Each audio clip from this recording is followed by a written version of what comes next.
torí wípé bó ti ń ṣẹlẹ̀ báyìí yàjóyàjó náà là ń mú wá o, àṣírí ti tú àṣírí ńlá ni bí ààrẹ àná bó ṣe ń fi àwọn ọmọ ogun tán láwọn kírètì káàkiri ilẹ̀ tán ń pè ní Boko Haram àtàwọn bandit àtẹ́sìmẹ̀ tán fi ń ja ìjọba Bọ́lá Ahmed Tinubu lógun tí ọ̀pọ̀lọpọ̀ àwọn èèyàn sì ń bínú wípé ṣé bó ṣèjọba titi ẹ̀ náà kí ló dé tó fẹ́ máa lo àwọn ọmọ ogun láti wá da ìjọba Bọ́lá Ahmed Tinubu rú, bẹ́ẹ̀ lọ̀pọ̀lọpọ̀ sì ń bínú tán náà ni ifo àwọn ọmọ Yorùbá àwọn gan bínú tán o, wọ́n bínú tán ẹ gbọ́ gbogbo ẹ̀ náà, àwọn Afẹ́nifẹ́re wọ́n ti bínú tán pátápátá pé sẹ́ẹ̀ ìgbésẹ̀ tí ààrẹ Bọ́lá Ahmed Tinubu gbé yìí pé gangan ìgbésẹ̀ yẹn náà ni ìgbésẹ̀ gidi tó yẹ kó ti gbé tipẹ́tipẹ́, pé kì í ṣèṣìn ló yẹ kó ṣẹ̀ṣẹ̀ wá gbérù ìgbésẹ̀ bẹ́ẹ̀, pé kì í ṣèṣìn rárá pé yẹ kó ti gbérù ìgbésẹ̀ yẹn láti bí oṣù kàbóṣù méjì tó ti gba ipò ààrẹ ló yẹ kó ti gbérù ìgbésẹ̀ tó yẹ̀ṣẹ̀ wá gbé lóyún òní tí àṣẹmúròyìn ẹ̀ wá fẹ̀yìn èèyàn wá tẹ̀ ń gbọ́ ní yàjóyàjó yìí.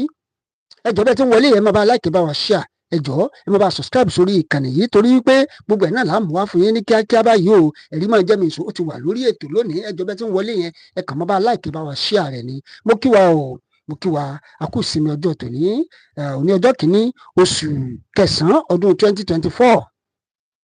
ìròyìn yàjóyàjó òun náà la gbé wá fẹ̀yìn èèyàn wa o, just in òun lélẹ̀ ìwé ìròyìn ti gbé òun náà ní o, ìwé ìròyìn gbé pátápátá òun ní ẹ wò ó, ẹ ti rí òun lẹ̀ wò lójú wòran yín, ẹ jẹ́ sáré kà á fẹ̀yìn èèyàn abíwé ìròyìn ṣe gbé ká tó wá mọ̀ gbọ́ àwọn fọ́nrán tá a tún gbọ́ torí pé àwọn ọmọ Yorùbá náà wá sọ̀rọ̀ wọ́n bá kọ̀rọ̀ Tinubu lẹ́yìn pé ó dáa bó ṣe gbéná wojú ààrẹ Buhari yẹn o, ó dáa pé nǹkan táwọn fẹ́ náà nìyẹn bó ṣe gbéná wojú ẹ̀, pé tí wọn ò bá máa ṣe bẹ́ẹ̀ yẹn pé tá a bá gbọ́ bá kan létí aláàtà ò ní bẹ̀rù ẹni, pé bẹ́ẹ̀ náà ló ṣe yẹ kó sì pé tó bá ti ṣe tó gbẹ́rù gbèsè bẹ́ẹ̀ tó gbéná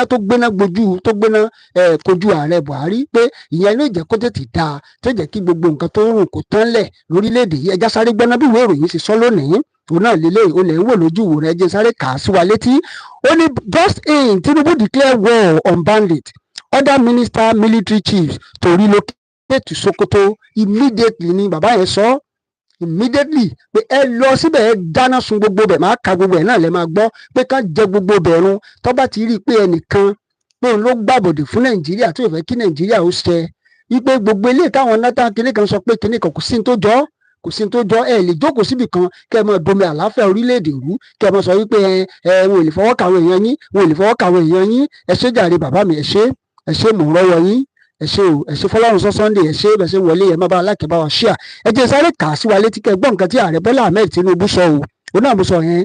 ó ní in response to the escalating security challenges in Nigeria Northwest, the federal government has instructed immediately the Minister of State for Defence Dr. Bello Matawal along the key military leaders to relocate to Sokoto State immediately breaking news ni ọ̀nà ni mò ń kà fún wa yìí immediately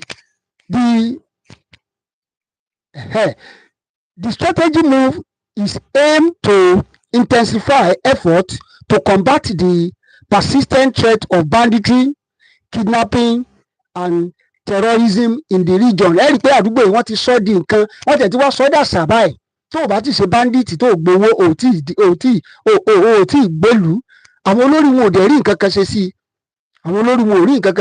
ṣùgbọ́n ìgbésẹ̀ tí ààrẹ gbé lónìí ìgbésẹ̀ yẹn wọ́n ti fún ààrẹ lésì ṣùgbọ́n àwọn ọmọ Yorùbá náà tó wá sọ ọ̀rọ̀ yẹn lẹ́tọ̀ wá gbọ́ òní ẹ gbọ́ sí kẹta torí máa ka èsì tán fún ààrẹ Bọ́lá Ahmed Tinubu lórí ìgbésẹ̀ tí bàbá gbé lórí àwọn bandit yìí lónìí.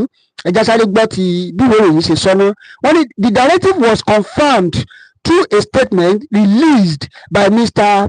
Enshaw Ogunbike, Director of Information and Public Relations at the Ministry of Defence. The government's decision underscore its unwavering commitment to restoring peace and stability in the Northwest, an area severely impacted by the activity of criminal elements.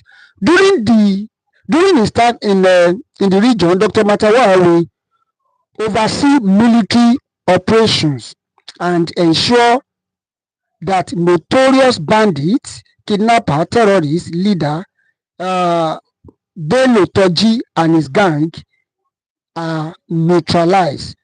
These criminal bandits have been circulating video of a Nigerian military armored vehicle that was stuck in the water. That was stuck in a water, okay, waterlogged area, and late in the night, the officers were asked to withdraw to avoid being ambushed by the bandits. Later in the night, the bandits went to the waterlogged area, recording videos of armored vehicle that was stopped and celebrating it. A rí wípé most of us, àwọn tó bá ti wo fídíò yẹn wọ́n á ti mọ understand nǹkan tí mo bí fídíò yẹn ṣe jẹ́, torí wípé policy YouTube fún wa lórí channel yìí ni àwọn òkè fi ń show fídíò nítorí ẹ̀yin ẹ má bínú fọ́ọ̀fọ̀ ní ọ̀pọ̀lọpọ̀ àwọn tó ti máa ń béèrè pé ẹ máa show video, each channel has their own peculiar this thing, so àdẹ̀ nífẹ̀ẹ́ ká tún máa lu òfin òun náà ni, torí pé fídíò yẹn àwa kọ́ la ní copyright ẹ̀, that is why tá a sì lè show àwọn fídíò yẹn lórí channel yìí, ẹ má bínú. Ṣùgbọ́n nǹkan tí ibẹ̀ yẹn ń sọ lónìí ni pé because bí kí bàbá rírì gbéná wojú wọn lónìí ni, torí pé nínú ìwé ìròyìn màá kà dáadáa kẹ́ gbọ́, bàbá sọ wípé ẹ lè máa da omi àlàáfíà orílẹ̀-èdè rú, pé kò tiẹ̀ sí tó kà wọ́n o, kódà kó jẹ́ ìjòyè, kó jẹ́ ọba, kó jẹ́ kọmíṣánná, kó jẹ́ mínísítà, kó jẹ́ rẹ́pù ló bá wà involve nínú ibẹ̀ yẹn, wọ́n gbọ́dọ̀ mú wọn kán mú wọn balẹ̀ ni. Wípé àwọn ò fẹ́ káwọn kan wá dúró ká máa sọ pé àbáwọn qualify, àbáwọn competent, àbí legitimate làwọn, pé gbogbo nǹkan yẹn làwọn ò fẹ́. Á dẹ̀ rí pé ìtọ́pọ̀lọpọ̀ náà tí wọ́n ti ń sọ náà láti àbẹ̀rẹ̀ ìwá náà nìyẹn pé because he's a legitimate president, because he's not qualified, because he did not win election, he did not do this. Wípé kìnnì kan ọ̀pọ̀lọpọ̀ àwọn èèyàn náà jẹ́ ìná tí wọ́n ti ń sọ ní north yẹn náà wípé kò yẹ kí Tinubu kógun kó wá ṣígun fún àwọn, pé because ìgbésẹ̀ tó gbé ó jọ pé ìgbésẹ̀ pé ó ṣí ogun fún àwọn ní north ni. Gbogbo ẹ̀ náà lẹ́tùú gbọ́, màá tún kà á fún yín sìn kẹ́lẹ́ bá mọ̀ pé àwọn kinní yìí àmọ́ ń sọ mo ní àjọra wa ń bì kankan láwọn kàńdánù rẹ̀ sí àjọra wa ń bì kankan. Wọ́n ń gbà wọ́n nínú ọ̀ràn kan, wọ́n tún Yorùbá ní à ń ṣe kinní kan lọ́wọ́ ó tún ń bọ̀ ọ̀ka, bẹ́ẹ̀ lọ̀rọ̀ wọn ṣe rí. Wọ́n ń gbà wọ́n pé báńdíìtì àwọn náà ń pariwo wípé wọn ò jẹ́ káwọn oróko dá, náà ń pariwo pé wọn ò jẹ́ káwọn oróko lọ, wọn ò jẹ́ káwọn rí bísínẹ́sì ṣe. Ní ìsìn báyìí wọ́n tún wá ń kó sójà òní náà, wọ́n fẹ́ gbàbọ̀dè fáwọn ni, wọ́n fẹ́ kí kinní kan ni, wọ́n fẹ́ kí òun náà lẹ́tọ́ wá gbọ́. Ẹ jẹ́ sáré kà yẹn náà fún wa kẹ́ ẹ̀ tún gbọ́ bàbá tí wọ́n sọ lórí ọ̀rọ̀ tó wà nílẹ̀ pé ẹ lè máa kó madness tìyín kẹ́ ẹ máa fi affect gbogbo ìlú, pé kàkà kékeré ó sọ nǹkan táwọn kíní wọn sọ. Agbẹnusọ fún Buhari ló sọ̀rọ̀ ilé Buhari opposes Tinubu presidency action. Ẹ máa gbọ́ o, ẹ máa gbọ́ ọjọ́ sáré kà. Former governor of Jigawa Ọ̀nàgùn ló gbẹnu yẹn sọ̀rọ̀, ó ní Sule Lamido has said Muhammadu Buhari never wanted President Bola Ahmed Tinubu to succeed him. Then Lamido said Buhari never trusted even the vice president, which is Osinbajo. Adding that the former president wanted SNA president, that is Ahmed Lawan, kálí mọ committee crime wọn tán committee tẹ́lẹ̀. Lamido is a emergency as president to nobody because he was a very daring and self-made man. Speaking with the Tribune, said prior to the Tinubu, he didn't even trust his own vice president. That's Buhari náà sọ̀rọ̀ bá níbẹ̀ yẹn. He wanted Ahmed Lawan, but his calculation was absurd. You have done was absorbed, and he never wanted Tinubu to become the president. Now, gbogbo plan wọn ní ìsìn ni wípé gbogbo wọn ò fẹ́ kí Tinubu kó ṣàríjọba yẹn ṣe. Wọ́n wá sọ sí pé nǹkan táwọn fẹ́ gbà pé àwọn gan sọ pé even gbà tó sì Ọ̀ṣínbàjò gan jẹ́ vice president gan pé wọn ò sì trust ẹ̀ náà. Pé wọn ò sì trust ẹ̀ náà pé they don't trust any Yoruba person when it comes to power. Wọ́n láwọn ò trust ẹ̀ wípé because northern agenda wọn ò ní fulfill ẹ̀, wọn ò dẹ̀ ní back ẹ̀. Ìdí náà nìyẹn tó ti ṣe wá ń jáde lórí gbogbo àwọn ìgbésẹ̀ màá gbé fọ́nrán yẹn wálé ọkọ̀ kan mi dẹ̀ nígbà wọn lákòókò ẹjọ́ mi nígbà wọn lákòókò wípé even nígbà tó Ọ̀ṣínbàjò wà ń bẹ̀ gan àwọn ò trust ẹ̀. Desert fair táwọn náà ń lo Ọ̀ṣínbàjò tó ń lọ tó ń bọ̀ tó ń lọ tó ń bọ̀ tó ń pínwó fáwọn èèyàn every bus stop tó máa lọ káàkiri tó máa pín owó tó sọ Ọ̀ṣínbàjò di microfinance pé kó máa pínwó káàkiri fáwọn ìyá lọ́jà. Oná tó ń sọ yìí oná tó àṣírí ara wọn síta ń sìn wípé never trust a Yoruba man. Tí màá kàdélẹ̀ dáadáa kẹ́ ẹ gbọ́ gbogbo nǹkan tó ń sọ wípé bí Tinubu dẹ̀ ṣe ń bá a lọ yẹn wípé ó máa affect northern agenda. Mo ní láyé summarize ẹ̀ ní kẹ́yìn yẹn wá kẹ́ lè gbọ́ dáadáa torí mo ti ní mi ní mo gbà wá lákòókò mọ́ kásáré mo gé képè pé wípé kí wọ́n má trust Yorùbá person tó bá wà ní power. Wípé kì í ṣe pé àwọn trust Tinubu náà because torí pé Tinubu jẹ́ self made ẹ̀ sábà mo ṣe kà yẹn ó jẹ́ self made person tó jẹ́ wípé ó ní kìmí nínú. Pé tí ò bá ṣe bẹ́ẹ̀ ni pé ṣèjọba máa dọ́wọ́ ẹ̀ ní pé ṣùgbọ́n ilé tó wá ti ṣe yìí o àṣemọ rẹ̀ náà nìyẹn o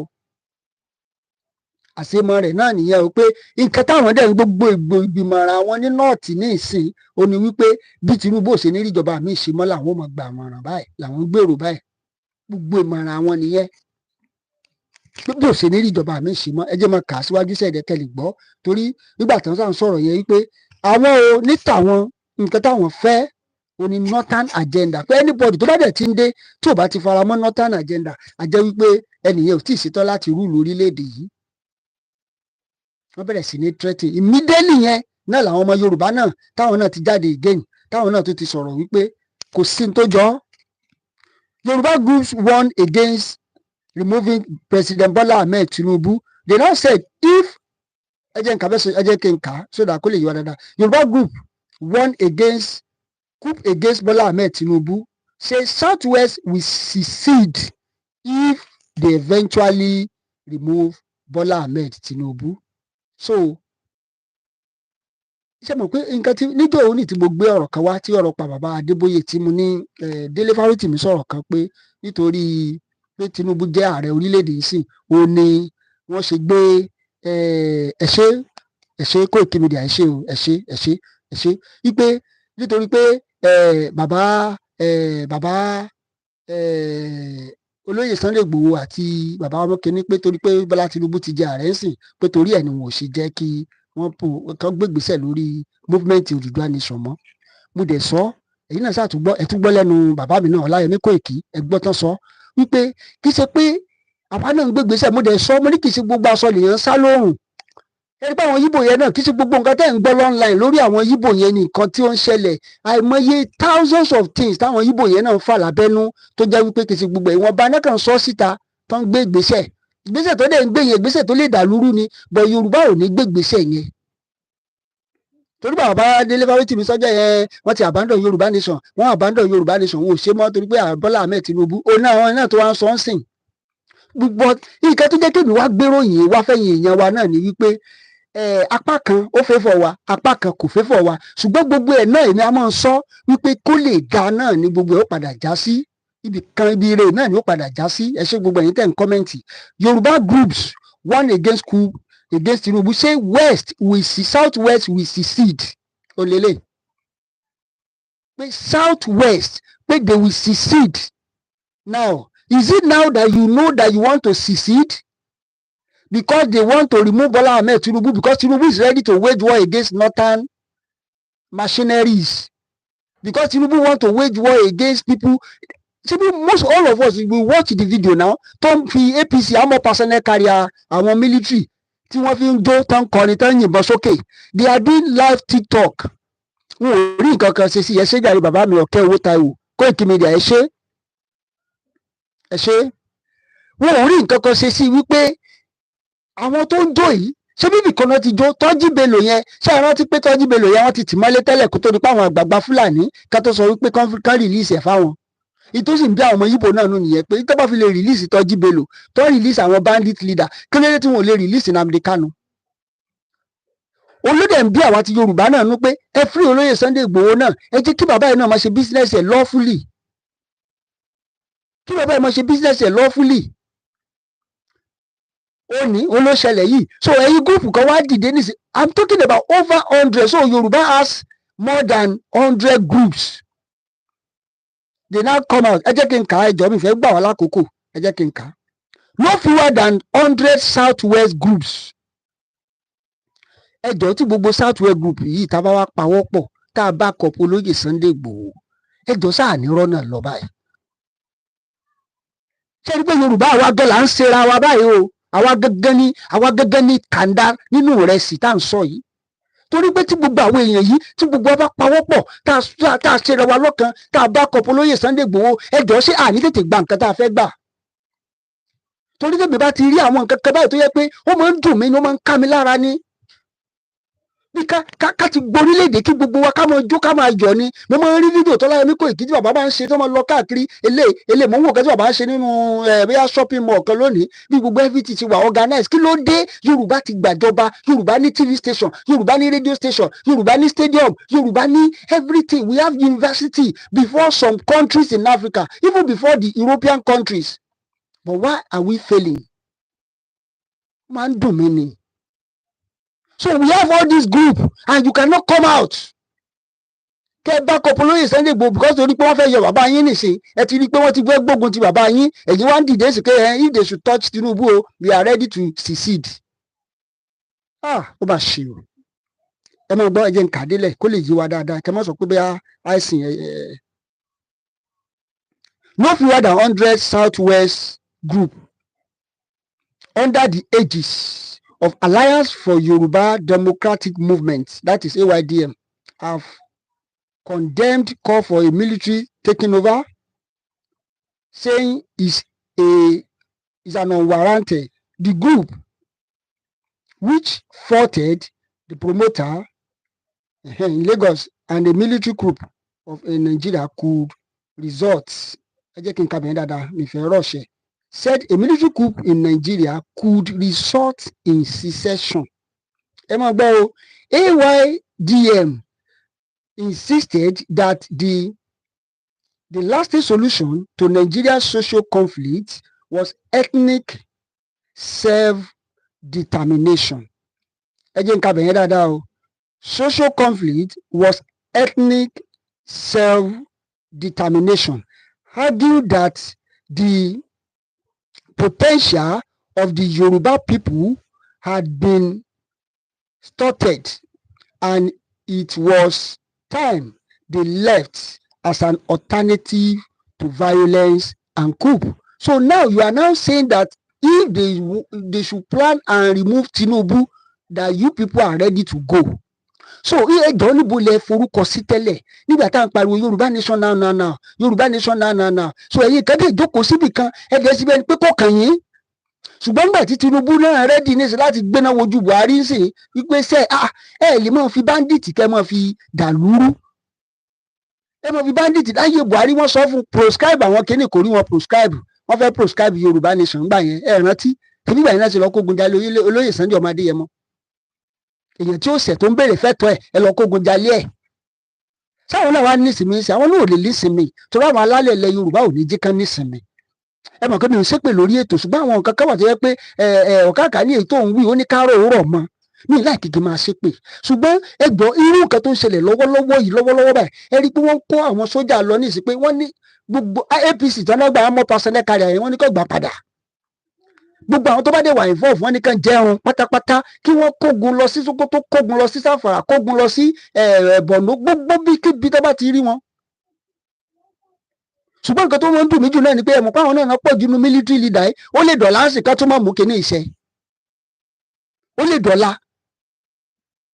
kọ́mọ ní títí ẹ̀ ló sọ yẹn o kọ́tọ̀ tàbí nísì ká ti àwọn tiwa wọ́n lè ti àwọn tiwa ń sìn àwọn bóyá ọmọ Yíbò ni àbáwọn ti Yorùbá torí ẹ mọ̀ wọnú news yẹn tí mo gbọ́ wọ́n ní àwọn young military officer làwọn tó wà nù armor personnel carrier tí wọ́n hijack yẹn wọ́n dẹ̀ kéde wọ́n hijack yẹn náà pé ìyẹn wà stocked ìyẹn náà fọ́ọ̀tì Nigerian military náà ni ẹja blame asáwọn fíìmù asáwọn rí nǹkan tó ń ṣe nu fíìmù.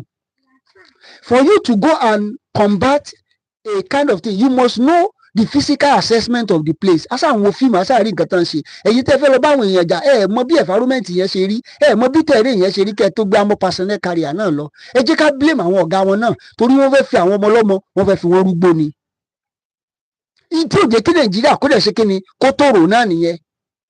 because ẹ̀yin tẹ́ fẹ́ lọ combat àwọn èèyàn tẹ̀lé rí pé terrain tẹ́ gba ẹ sọ mọ̀ pé terrain yẹn you should have known that is the work of the military. You study geography now. Ṣé ẹ ṣe geography ni? Ṣé ẹ ṣe advanced geography lẹ́yìn tún ṣe? You know your place. You have the gadget. What's the purpose of GIS? What's the purpose of all those highly sensitized equipment? 10 low. So for you to map out the terrains, you map up your terrains. You discover what is okay. This place we are going to, is it a swampy area? Is it a rugged area? Is it a waterlogged area? Or is it a marshy area? All those things. There is a particular vehicle. Tí wọ́n lè gbé lọ gbogbo àwọn àdúgbò tí mo dárúkọ yìí. If it is a dry land, there's a vehicle that can walk faster on dry land. If it's a marshy area, there's a vehicle you can carry there. If it is a swampy area, there's another vehicle you can. If all those vehicles cannot work, then you try area gadget. That's why you have to buy drone for them. Say the drone tell her for you, Sonic fi ya selfie ni. Sonic fi ya selfie ni. If you know you want to combat people in a rugged area, in a marshy area, then you use area surveillance equipment like drone. We have so many weaponized drones that you can use to map out so that you will not endanger the life of these young military officers. Fídíò tí mo gbé wá lánàá fún àwọn tá bá wo fídíò yẹn mi like máa repeat fídíò ṣùgbọ́n tó bá nídìí ó yẹ ká repeat ẹ̀ torí àwọn tí ẹ̀sẹ̀ ń wò wá fún ìgbà àkọ́kọ́. Máa yẹn sọ pé wọ́n fáwọn oníṣẹ̀mó èyí tẹ́ bá wo fídíò yẹn lánàá ó lọ́ fáwọn oníṣẹ̀mó tíntínní tí ò tó ọmọ ọdún 5 jẹ náà fún military tó ń gbébọn dání kéèyàn dẹ̀ fèsì àwọn ó mà ṣe o sẹ̀mó àtọbẹ̀ tíntín ní kaba ẹ̀ kò sí ẹran bẹ̀ kò sí ẹran nù ọbẹ̀ yẹn àwọn tí sì ń rán yín lọ yìí àwọn ń fẹ́ ẹran jẹun wọ́n ń jẹ turkey wọ́n ń jẹ chicken wọ́n ń jẹ gbogbo ẹ̀ ẹlòmíì báyà gbolẹ̀ ẹlòmíì ń palẹ̀ every week. So a dẹ̀ ń sọ àmọ́ pé ìgbésẹ̀ tí Bọ́lá Tinubu gbé ìgbésẹ̀ akínni ṣùgbọ́n ṣé wọ́n jẹ́ kó ṣàṣeyọrí lórí ìgbésẹ̀ yẹn báyìí torí wọ́n tó ti ń fọ̀n báyìí wípé ó sì lè sọ pé ká kógun lọ bá àwọn Boko Haram ṣe bóyá ká persuade ká dialogue pẹ̀lú Boko Haram dialogue tẹ̀yìn ò rẹ́dì láti ṣe pẹ̀lú olóyè Sunday ọmọ Adéyẹmọ pé kílẹ̀ olóyè Sunday ọmọ Adéyẹmọ fẹ́ ẹ pé gbogbo Yorùbá group jọ gbogbo dialogue ẹ̀ rẹ́dì láti dialogue but you are ready to dialogue with bandits, you are ready to dialogue with gbogbo orúkọ burúkú ilé ayé orí wọn ló pín sí bandits, terrorists, kidnapper gbogbo ẹ̀ ọrùn wọn náà ló pín sí Boko ẹ̀ẹ́dẹ̀ prescribe wọn.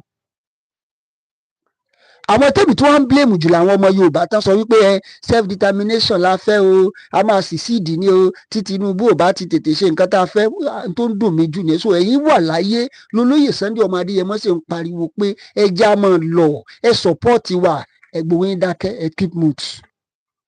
Ṣùgbọ́n gbà tẹ́ ẹ gbọ́ sí pé Buhari àtàwọn èèyàn rẹ̀ ṣe tán tí wọ́n fẹ́ kógun ja Bọ́lá Ahmed Tinubu ẹ wá jáde síta pé kò sí tó jẹ́ o tẹ́ bá rí anything ṣé lágbájá lẹ òpó máa gbàjọba lọ́wọ́ Buhari lọ́wọ́ Tinubu ni. Ìdí nìyẹn táwọn yẹn ṣe ń deny several times pé we cannot take over the government, we are still committed to democracy. Tó bá jẹ́ pé Fúlàní ló wà ní position lágbájá lónìí sẹ́mọ̀ pé wọ́n ti gbàjọba lọ́wọ́ Tinubu sẹ́mọ̀ bẹ́ẹ̀ pé wọ́n ti gbàjọba yẹn lọ́wọ́ Tinubu. Everybody ló ń sọ pé ẹja máa lọ ẹgbọ́n nǹkan tí bàbá yẹn sọ ni máa fi kásẹ̀ ètò ilẹ̀ mo ti sọ pé mi ní máa gbà wá lákòókò mọ́ torí ṣókí bẹ́ẹ̀ náà mo fẹ́ ká máa ṣe but fídíò yẹn a ti lò ó tẹ́lẹ̀ lánàá nígbà tí fídíò yẹn jáde ṣùgbọ́n bàbá yẹn tó ó jẹ́ ọ̀rọ̀ ó bá ọ̀rọ̀ àwọn ọmọ Yorùbá yìí mu ó ní mo ṣe ní àwọn tó lè ń gbọ́ wa fún ìgbà àkọ́kọ́ káwọn náà lè tún fídíò yẹn gbọ́ dáadáa ni ẹ gbọ́ nǹkan tí bàbá yẹn sọ ẹ gbọ́ lórí ọ̀rọ̀ táwọn ọmọ Yorùbá náà sọ bí mi ṣe mo ka Yorùbá yẹn mo ka news yẹn tán dáadáa kí n kà dáadáa kó má di pé bóyá mo mú ìròyìn half baked information wá ẹ jẹ́ n kà dáadáa there's a plot wọ́n ní there's a plot wọ́n ní the Yorubas are ready to secede if ẹ máa gbọ́ o Yorubas are ready to secede if they eventually if the military takes over by coup from Asiwaju ṣé ń gbọ́. So you want to do something now. They said they are calling for military intervention quite for 8 kinikan and when the candidate and the president of Nigeria and àwọn ọ̀rọ̀ rọrùn kíkà bá máa waste time wa nítorí nǹkan tó ń kọ síbẹ̀ yẹn pọ̀ torí bottom line of it tèmi fẹ́ fàyọ́ ńbẹ̀ ni wípé ṣé ìsìn ni wọ́n tó mọ̀ wípé ó yẹ káwọn secede. Ẹ má jẹ́ ká gbára wa lákòókò, ẹ jẹ́ sáré pé ọ̀rọ̀ bàbá yẹn kẹ́ gbọ́ nǹkan tí bàbá yẹn sọ lánàá, ẹ má gbọ́. Patriots are a non-partisan group of eminent Nigerians. Some call us leaders of thought who are committed to the unity of our country and good governance of our country under a legitimate people's democratic constitution. So we came to convey this view that Nigeria needs a national referendum. But Nigeria, we affirmed to Mr. President, is a pluralistic country. And you know that pluralistic countries exist all over the world. Those of them that addressed their pluralism by having true federal constitutions have survived. Example is India and Canada. But those pluralistic countries that failed to address their basic challenge of pluralism through federal constitution have ended up disintegrating. Examples of that are Yugoslavia and Czechoslovakia, and here in Africa, Sudan. These countries existed, in the case of Yugoslavia and Czechoslovakia, for about 100 years as one country, but they eventually disintegrated because they could not manage their pluralism through truly federal constitution. And we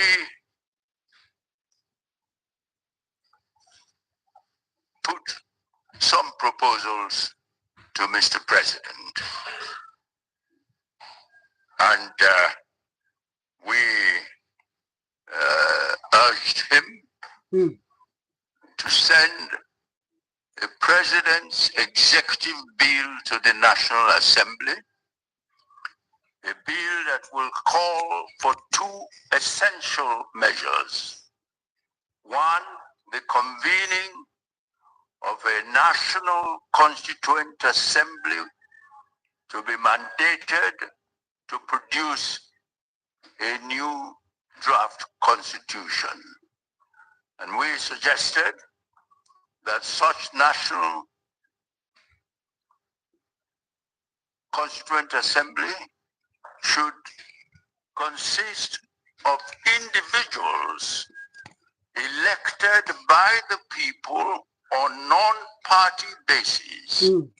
Say, for example, 3 individuals per state, per each of the 36 states, and 1 from the Federal Capital Territory.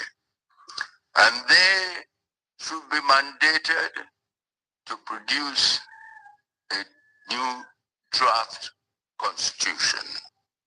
And we also suggested that in the bill, the National Assembly should be asked to legislate for a national referendum. A national referendum. But we concluded by saying that the draft constitution to emerge from the Constituent Assembly should be subjected to the national referendum in order to give the peoples of Nigeria a chance to determine their own nation constitution.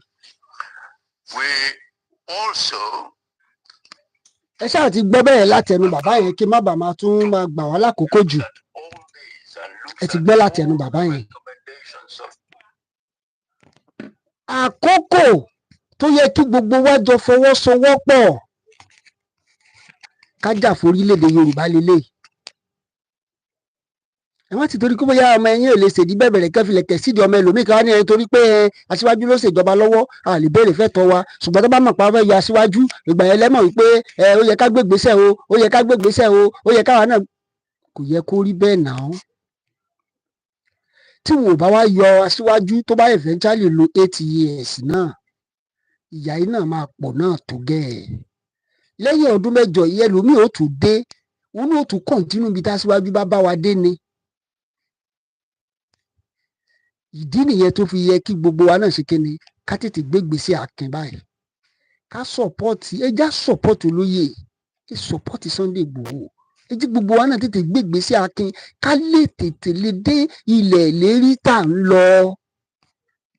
Ẹnìkan ò lè ṣiṣẹ́ yìí, wọ́n ní àtìlẹ́yìn ló pọ̀, akíkanjú kan ò lè dógun ṣẹ́, kò sẹ́nìkan tó lè dáṣẹ́ ṣe. Gbogbo wa lájọ fọwọ́sowọ́pọ̀ ká lè di orílẹ̀-èdè gbà. Nígbà Tinubu ti gbé ìgbésẹ̀ yìí sí pé àwọn fẹ́ kojú àwọn bandits, ìbànújẹ́ dé báwọn ará nọ́ọ̀tì. Torí ibi tí wọ́n ti ń jẹ tí wọ́n ti ń mu nìyẹn. Ẹ rí iye tírẹ́ẹ̀nì tán wọ́n hijack tírẹ́ẹ̀nì, wọ́n tún mú coastal bus wọ́n kò wọ̀ nílùú tó lọ́ba tó níjòyè. Níbo ni intelligence wà? Níbo ni gbogbo àwọn area security kìíní wà? So wọ́n wá ṣe tẹ́nìsì tán ṣe tẹ́tẹ́ náà máa kógun, wọ́n fẹ́ kógun wọ̀lú nìsí, gbogbo ọba tún yarí pé lóò àbéèrè fógun o, a kàn sọ pé kán bá wa ṣètò ẹ tí wọn ò bá wá jagun báwo lè tó àbó ṣe fẹ́ wà. Ẹ̀yin èèyàn wa kí lè rò tí yẹn jẹ́ máa bá ń like, máa bá ń share rẹ̀, ẹ máa bá ń subscribe sí orí ìkànnì yìí, ẹ máa bá ń subscribe ẹ jọ̀ọ́. Mo kí wa kú ìsinmi ọjọ́ òní o, òní ọjọ́ kìíní oṣù kẹsàn-án ọdún 2024. Mo kí gbogbo wa ní káàkiri àgbáńlá ayé níbikíbi tẹ́ ẹ ti ń wo ètò yìí. Ẹ jọ̀ọ́ máa bá wa like, máa bá wa share. Ẹ jọ̀ọ́ ẹ máa bá wa subscribe sí orí ìkànnì yìí. Ẹ jẹ́ kí ètò yìí kó máa lọ fà káàkiri mẹ́rin àgbáńlá ayé ká lè mọ̀ pé àwa ò ní dákẹ́ àní sinmi, àrò ní wálé Oníkòyí ò sinmi ogun ni. Ẹ ṣé o, tẹ́ǹtẹ́ ti sí wa ní gbogbo ìgbà.